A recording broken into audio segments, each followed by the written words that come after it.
2025 വിഷുവും വന്നെത്തി. ഈ വിഷുവിന് ഞാനും പപ്പയും മമ്മിയാണുള്ളത്.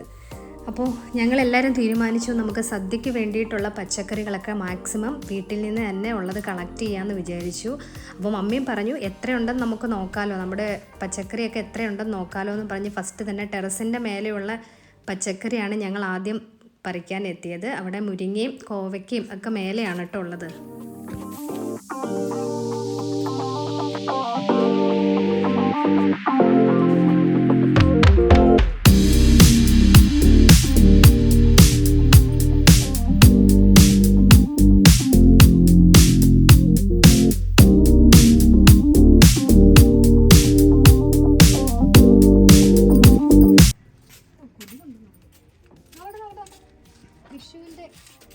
വിഷുവിൻ്റെ പച്ചക്കറി പറിച്ചെടുക്കുകയാണ്.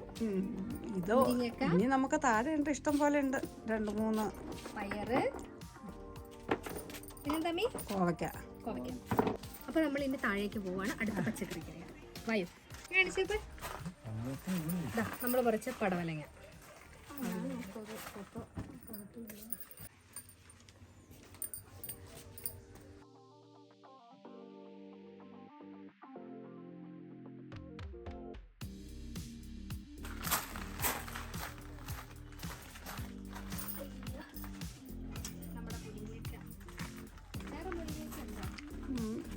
കരിയാപ്പലം എന്നുള്ള ഒരെണ്ണം കൂടെ ഉണ്ട്, ഒരെണ്ണം ഉണ്ട് പറക്കെ.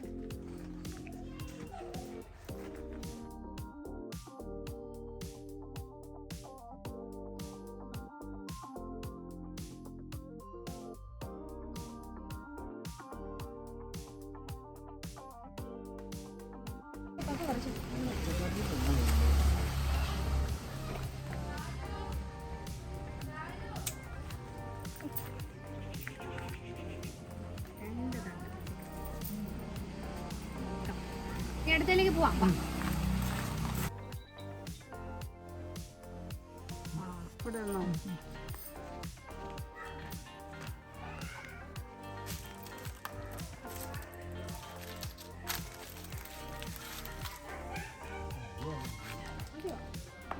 ഒന്നോട് പറിച്ചോ.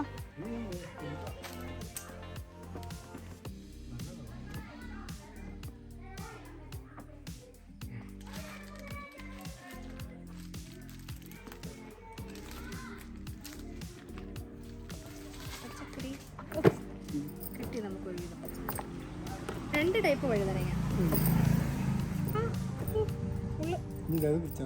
പിന്നെ ഈ സൈസ് സാമ്പാർ വഴുതന.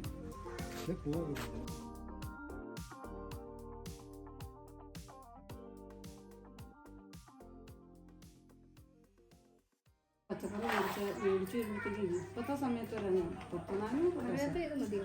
കരിയാപ്പിലൊന്നും മതി.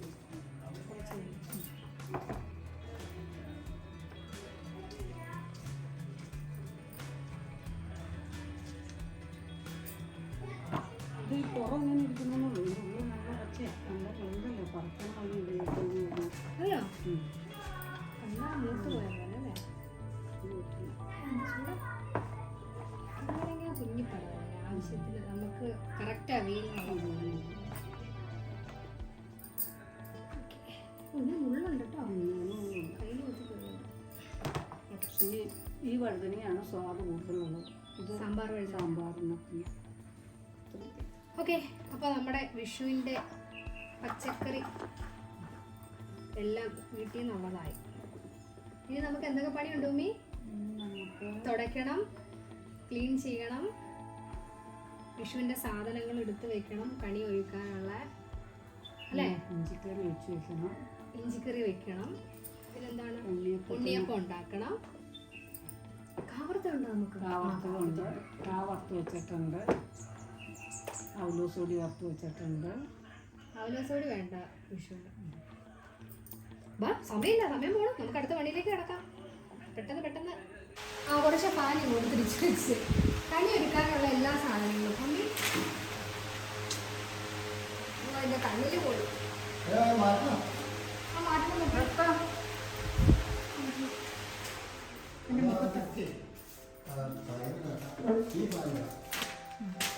ഓക്കെ, കണി എടുക്കാനുള്ള സാധനങ്ങളെല്ലാം നമ്മൾ മേശയിൽ എടുത്ത് വെച്ചിട്ടുണ്ട്. അല്ല കൺഫ്യൂഷൻ. ഇത് മമ്മി വിരിക്കാനാണ്,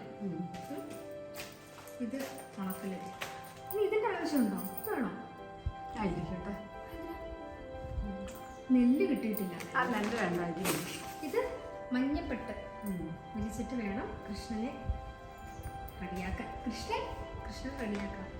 പിന്നെ ഇത് ഞാൻ കഴിഞ്ഞ അവിടെ ആഗ്രഹിച്ചിരുന്നു, എനിക്ക് വെള്ളമേ കിട്ടുള്ളൂ. ഞാൻ ഇന്ന് മഞ്ഞ ചോദിച്ച് വാങ്ങിച്ചു. ഓക്കെ,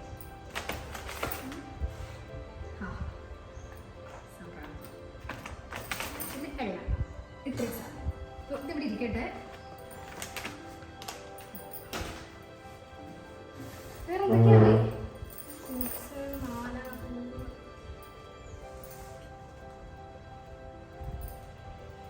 വിലക്ക് വെച്ചിരിക്കുന്നതാണ്. ഇത് ഞാനിങ്ങനെ എന്ത് വിരിക്കുന്നു വിചാരിച്ചിരുന്ന പിരി കിട്ടിയത് നല്ലത്.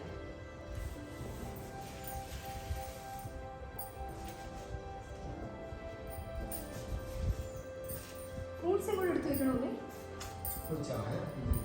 അതെ, ചായ കുടിക്കാൻ മടുത്തു, ക്ഷീണിച്ചു. ഇനി അടുത്ത മണി ചായ കുടിച്ചതിന് ശേഷം ക്ലീനിങ് പപ്പയും ഞാനുമാണ് ക്ലീൻ ചെയ്യുന്നത്. തുടക്കാൻ പപ്പ എന്നെ ഹെൽപ്പ് ചെയ്യില്ലേ? പപ്പ ഞാൻ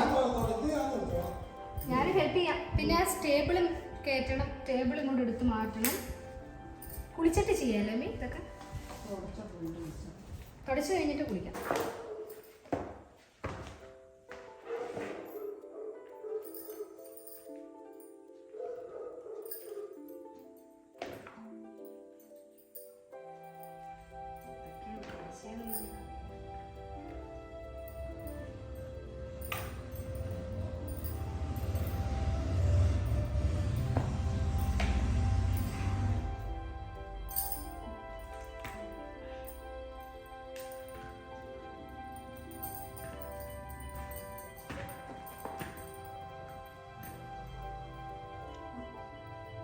കണ്ണാർച്ചൊക്കെ നമ്മൾ പറഞ്ഞു. അതെയോ? പഴുത്തതുണ്ടായിരുന്നു. പഴുത്തോന്ന് എനിക്കറിഞ്ഞു. പഴുത്തതാണോ? അപ്പോൾ ഇതിലും വലുതാണ്. ഇല്ലെങ്കിൽ പിന്നെ വാങ്ങിക്കാൻ പറ്റില്ല. മുന്തിരി അഴിച്ചു വെച്ചു അഴിച്ചു.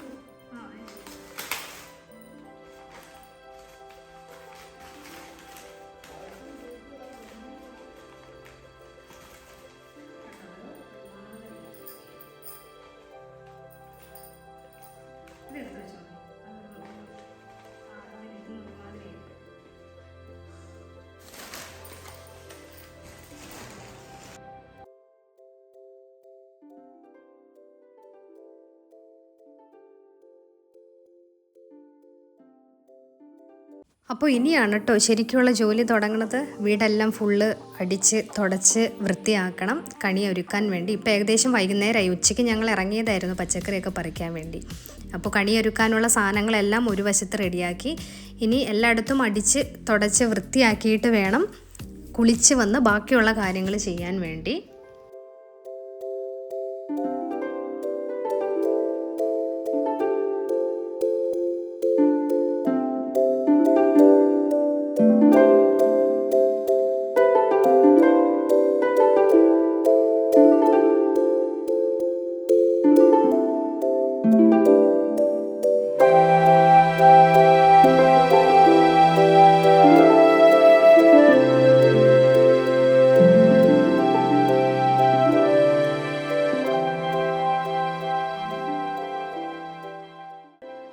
ഇപ്പോൾ ഏകദേശം വൈകുന്നേരം ആയിട്ടുണ്ട്. അപ്പോൾ എൻ്റെ തുടയ്ക്കലും വൃത്തിയാക്കലും എല്ലാം കഴിഞ്ഞപ്പോൾ ചൂടിൻ്റെ പവർ കൊണ്ടാന്ന് തോന്നുന്നു മുഖം ഫുള്ള് വേർത്തു, തലയൊക്കെ ഇങ്ങനെ വേർത്ത് ഒഴുകുന്നുണ്ടായിരുന്നു. അങ്ങനെ ഇനി കുറച്ചുകൂടി പണി എനിക്ക് ബാക്കിയുള്ളൂ. ഈ ഒരു ഹോളും കൂടി അടിച്ച് വൃത്തിയാക്കിയ ശേഷം നേരെ കുളിക്കണം. കുളിച്ച് കഴിഞ്ഞിട്ട് ബാക്കിയുള്ള കാര്യങ്ങൾ ചെയ്യണം. അപ്പോൾ പപ്പയും എന്നെ നന്നായിട്ട് സഹായിക്കുന്നുണ്ട്. മമ്മി കിച്ചൺ ഡ്യൂട്ടിയിലാണ്. നാളത്തേക്ക് വേണ്ട ഇഞ്ചിക്കറി അങ്ങനെയുള്ള കാര്യങ്ങളെല്ലാം തയ്യാറാക്കാൻ വേണ്ടി മമ്മി അടുക്കളയിലും ബിസിയാണ്. അങ്ങനെ കുളിയൊക്കെ കഴിഞ്ഞ് വന്നപ്പോൾ എനിക്ക് പുതിയൊരു ഐഡിയ വന്നു. കുറേ നാളായിട്ട് ഞാൻ ആക്ച്വലി മനസ്സിൽ ആലോചിച്ച് വെച്ചിരിക്കുന്നൊരു കാര്യമായിരുന്നു. കൃഷ്ണന് വേണ്ടിയിട്ട് ഇതുപോലുള്ള എന്തെങ്കിലും സെലിബ്രേഷനിൽ എൻ്റെ കൈകൊണ്ട് തന്നെ മാല കെട്ടി ചാർത്തണം എന്നുള്ളത് എൻ്റെ വലിയൊരു ആഗ്രഹമായിരുന്നു. അപ്പോൾ ഇത്തവണത്തെ വിഷുവിന് നോക്കുമ്പം നിറയെ തുളസിയുണ്ട്. കുറച്ച് മാസം മുന്നേ ആണെങ്കിൽ ചെത്തി നിറയെ ഉണ്ടായിരുന്നു. പക്ഷേ ഇപ്പോൾ തുളസി മാത്രമേ ഉള്ളൂ. അപ്പോൾ ഞാൻ വിചാരിച്ചു ഞാൻ മുല്ലപ്പൂ വാങ്ങിക്കുന്നുണ്ട്. ഒപ്പം തന്നെ എൻ്റെ കൈകൊണ്ട് കിട്ടിയ തുളസിമാലയും കൂടി കൃഷ്ണനെ വിഷുവിന് അണിയിച്ച് കണി കാണണം എന്നൊരു ആഗ്രഹം മനസ്സിലിങ്ങനെ വന്നു. പിന്നെ ഒട്ടും താമസിച്ചില്ല, ഞാനത് പപ്പേനെയും കുട്ടി കുറേ തുളസിയൊക്കെ പറിച്ച് അത് കെട്ടാൻ വേണ്ടി പഠിക്കുകയാണ്. കാരണം സാധാരണ ഈ തുളസിമാല കെട്ടുന്ന സാധാരണ പൂ കെട്ടുന്ന പോലെയല്ല, അതിനൊരു പ്രത്യേകതരം കെട്ടാണ്. അങ്ങനെ വീഡിയോസ് എല്ലാം നോക്കി ഞാൻ പഠിച്ചുകൊണ്ടിരിക്കുക. അപ്പോഴാണ് മമ്മി വന്ന് നോക്കിയിട്ട് പറയണേ, നൂലിലല്ല ഇതുപോലെയുള്ള മാലകൾ കെട്ടേണ്ടത് വാഴനൂലിലാണെന്ന്. ആക്ച്വലി എനിക്കിത് അറിയായിരുന്നു, പക്ഷെ പെട്ടെന്നുള്ള ഒരു ഐഡിയ ആയതുകൊണ്ട് എൻ്റെ മനസ്സിൽ അത്ര ബോധം പോയില്ല. അങ്ങനെ എൻ്റെ ഒരു ഇൻട്രസ്റ്റ് കണ്ടപ്പോൾ പപ്പയും മമ്മിയും കൂടി എന്നെ ഹെൽപ്പ് ചെയ്യാൻ വേണ്ടി വിചാരിച്ചു. അവർ പോയി വാഴനൂലെല്ലാം എടുത്തിട്ട് വരാമെന്ന് പറഞ്ഞു. ആ സമയം കൊണ്ട് ഞാൻ അതെങ്ങനെയാണ് കെട്ടുന്നതെന്നുള്ളത് കറക്റ്റായിട്ട് പഠിക്കുകയാണ്. അപ്പോൾ ഇനി സമയം അധികം ഇല്ല, കണി വെക്കണമല്ലോ. അങ്ങനെ ഞാൻ എൻ്റെ കൈ കൊണ്ടൊരു തുളസിമാല കൃഷ്ണന് ചാർത്താൻ വേണ്ടി തീരുമാനിച്ചു. ശരിക്കും പറഞ്ഞിട്ടുണ്ടെങ്കിൽ വീട്ടിൽ ഒരിക്കലും കാണാതിരിക്കില്ല തുളസി. എവിടെയെങ്കിലുമൊക്കെ തുളസിയുടെ 2-3 ചെടികൾ കാണും, ഇല്ലെങ്കിൽ ഞാൻ തന്നെ എവിടെയെങ്കിലും കൊണ്ട് നടും. കാരണം എനിക്ക് ഭയങ്കര ഇഷ്ടമാണ്. തലയിൽ തേക്കാനാണെങ്കിലും ഇപ്പോൾ ഒരു മുറിവ് വന്നാലും നമുക്ക് തുളസി ഒത്തിരി അത്യാവശ്യമാണ്. പിന്നെ അമ്പലങ്ങളിലേക്ക് ആണെങ്കിലും തുളസി കൊണ്ട് കൊടുക്കാറുണ്ട്. അപ്പോൾ അതുകൊണ്ട് എവിടെയെങ്കിലും തുളസി ചെടി വേണം എന്നുള്ളത് എനിക്ക് ഭയങ്കര നിർബന്ധമായിട്ടൊരു കാര്യമായിരുന്നു. ഇത്തവണ പക്ഷെ നിറയെ ചെടിയായിപ്പോയി, അതുകൊണ്ടാണ് എനിക്ക് അങ്ങനെ ഒരു ഐഡിയ തന്നെ വന്നത്. അപ്പോൾ ഇത്തവണത്തെ വിഷു എന്ന് പറയണത് എൻ്റെ കൈ കൊണ്ട് കിട്ടിയ തുളസിമാല ഇട്ട് കൃഷ്ണനെ അണിയിച്ച് ആണ് ഞാൻ കണി കാണാൻ പോണത്. അതിൻ്റെ ഒരു സന്തോഷമുണ്ട്. ഇപ്പോൾ മാലയെല്ലാം കെട്ടി തുടങ്ങിയപ്പോൾ ഞാൻ കുറച്ച് ഈസി ആയി തുടങ്ങി. ഞാനത് പഠിച്ചെടുത്തതിൻ്റെ പുതിയൊരു സംഭവം പഠിച്ചതിൻ്റെ ഒരു സന്തോഷം മനസ്സിലുണ്ട്.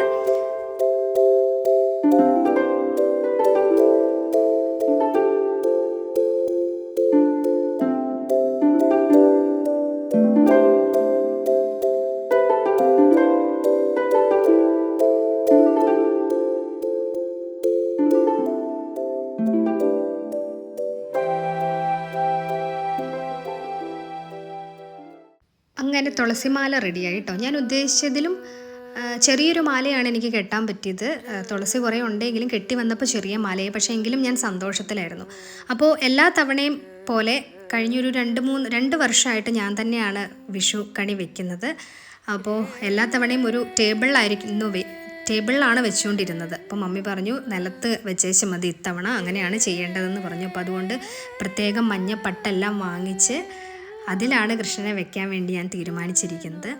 എനിക്കിങ്ങനെ ഈ ഓണാണേലും വിഷു ആണേലും എനിക്ക് ഏറ്റവും ഇഷ്ടമുള്ള ഒരു സംഭവം കഴിഞ്ഞ വർഷത്തിൽ നിന്നും ക്രിയേറ്റീവായിട്ട് ഡിഫറെൻ്റ് ആയിട്ട് ചെയ്യണം എന്ന് എനിക്കെപ്പോഴും തോന്നാറുണ്ട്. അതായത് റിപ്പീറ്റ് ചെയ്യുമ്പം എനിക്ക് തന്നെ ബോറടിക്കും. അപ്പോൾ കഴിഞ്ഞ വർഷത്തെ വീഡിയോസ് എല്ലാം നോക്കി അതിൽ നിന്ന് എങ്ങനെ മാറ്റം വരുത്താമെന്ന് ഞാൻ എപ്പോഴും ചിന്തിക്കാറുണ്ട്. പിന്നെ ഇതുപോലുള്ള ഡെക്കറേഷനെല്ലാം എനിക്ക് ഭയങ്കര ഇഷ്ടമാണ് തന്നെ ഇങ്ങനെ ചെയ്യാൻ വേണ്ടിയിട്ട്. പിന്നെ കണി വെക്കുമ്പം സാധാരണ മമ്മി വെച്ചിട്ട് അത് രാവിലെ എനിക്ക് കണി കാണാനായിരുന്നു താല്പര്യം. കാരണം നമ്മൾ തന്നെ ഒരുക്കി കാണുമ്പോൾ നമുക്കറിയാം എന്തൊക്കെയാണ് നമ്മൾ ഡെക്കറേറ്റ് ചെയ്തിട്ടുള്ളതെന്ന് നമ്മുടെ മനസ്സിലൊരു ഐഡിയ ഉണ്ട്. എന്നിരുന്നാലും ഞാൻ തന്നെയാണ് ഇത്തവണത്തെ വിഷു കണി ഒരുക്കുന്നത്.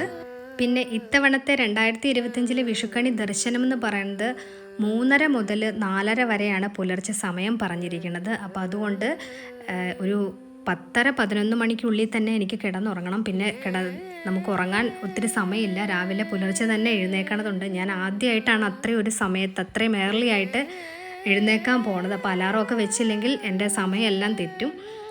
അപ്പോൾ അതുകൊണ്ട് എത്രയും പെട്ടെന്ന് വിഷുക്കണി ഒരുക്കിയിട്ട് എനിക്ക് പോയി കിടന്നുറങ്ങണം. ബാക്കി എല്ലാവരും കിടന്നു.